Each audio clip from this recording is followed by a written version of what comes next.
विनोदात लोळवून हास्यात घोळवून सुखाचा आणलाय वसा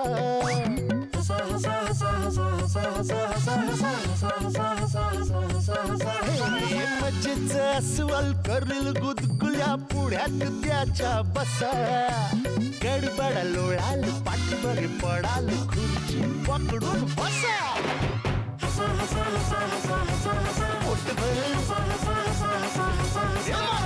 खदा खदा खुदू खुदू किदी किदी हसा क्लोजअप हास्य सम्राट.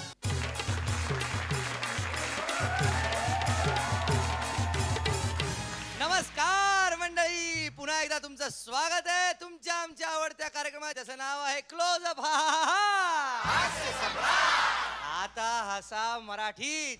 आज जी व्यक्ती आलेली आहे सेलिब्रिटी जज म्हणून, ती व्यक्ती कोण आहे तर जेव्हा मी लहान होतो ना नायगावकर साहेब, अजूनही लहानच आहेस की तू.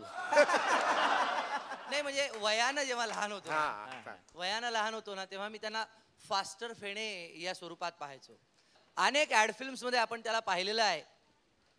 हिंदी सिरियल्स मध्ये हसताना आणि हसवताना आपण त्याला पाहिलेलं आहे आणि मराठीत त्याला गाताना सुद्धा ऐकलेलं आहे. अनेक मराठी नाटकं, व्यावसायिक नाटकं त्याने गाजवलेली आहे. रसगुल्ला, जिलेबी अशा गोड गोड वस्तू त्याला आवडतात. असा एक गोड माणूस, एक गोड व्यक्तिमत्व, हर हुन्नरी कलावंत, गायक, सब कुछ सुमित राघवन येतोय. जोरदार टाळ्यांनी त्याचं स्वागत करूया.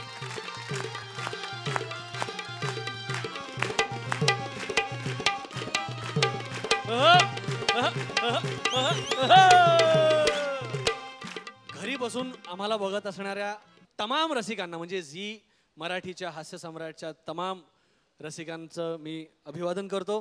आजचा जो हास्य सम्राटचा जो एपिसोड आहे तो पाहायला आणि एन्जॉय करायला सज्ज व्हा. थँक्यू.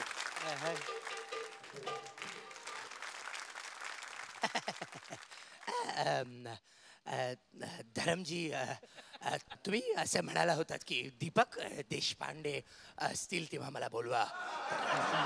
इकडे दीपक देशपांडे येत आहेत. धरमजी, तुम्हाला काय वाटतं? दीपक देशपांडे प्राध्यापक सोलापुर के हैं वो. मैं त्यांचा खूप मोठा फॅन है.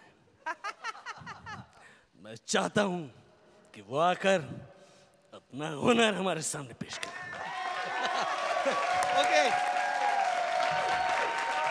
मराठी संगीत रंगभूमीवरचं सर्वोत्कृष्ट नाटक म्हणजे एकच प्याला. त्याच्यामध्ये गडकऱ्यांची एक स्वतःची एक भाषाशैली आहे. पण जिथं कवडी किमतीच्या कंगालांनी पैजाराने माझी पायमल्ली केली, हा जो त्यातला जो सीन आहे, तो सीन त्या कालखंडामध्ये ज्या कलाकारांनी केला असेल, तो कसा केला असेल त्याची थोडीशी पहिल्यांदा झलक दाखवतो. रात्री प्यालेल्या दारूची घाण अजून ज्यांच्या तोंडाभोवती घोटाळते, त्यांनी मला दारू सोडण्याचा उपदेश करावा. जिथं कवडी किमतीच्या कंगालांनी पैजारांनी माझी पायमल्ली केली, तिथे सद्गुणी माणसाची सहानुभूती मला कशी मिळणार? काही हिंदी कलावंतांनी ह्याच्यामध्ये जर काम केलं असतं तर त्यांनी कसं केलं असतं? त्यातला पहिला जो माझ्या दृष्टिकोनातून नट आहे तो म्हणजे डायलॉग किंग राजकुमार.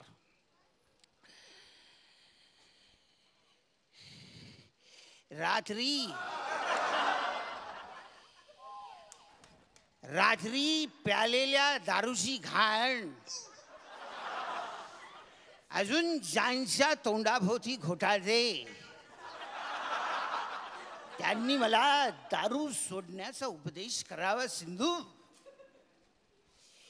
जिथे कवडी किमतीच्या कंगालांनी पैजारांनी माझी पायमल्ली केली, तिथे सद्गुणी माणसाची सहानुभूती मला कशी मिळणार?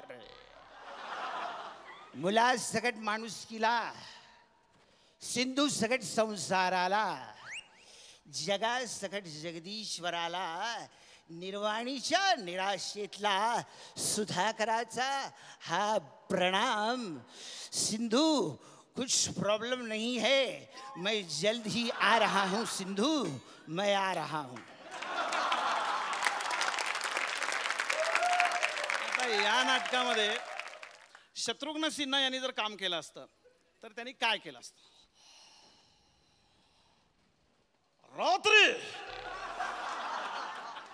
रात्री प्यालाला दारूची घाण आणून ज्यांच्या तोंडाभोवती घोटाळते त्याने मला दारू सोडण्याचा उपदेश करावा सिंधू. जिथे कवडे किमतीच्या कंगालाने पायजाराने माझी पायमल्ली केली तिथे सद्गुणी माणसाची सहानुभूती मला कशी मिळणार? आता प्राण जाईपर्यंत दारू दारू दारू. सिंधू तू नहीं जानती मगर मैं जानता हूं सिंधू. नटसम्राट दिलीप कुमार यांनी जर काम केलं असतं तर ते कसं केलं असतं?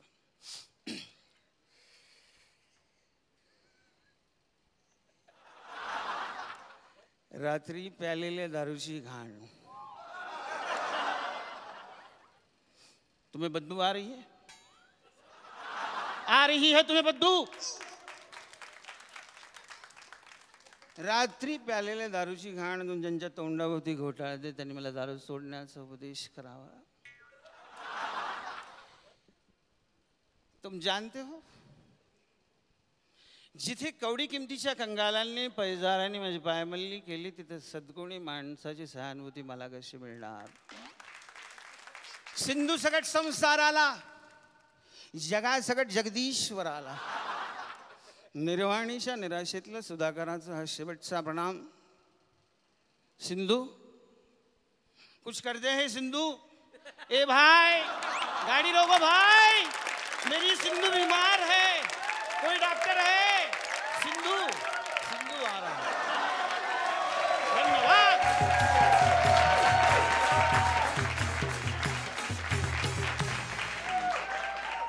मान्यवर परीक्षकांचं मत.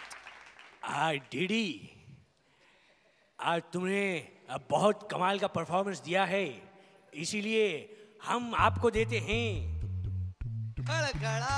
अरे भैया क्या बात है, वाह वाह.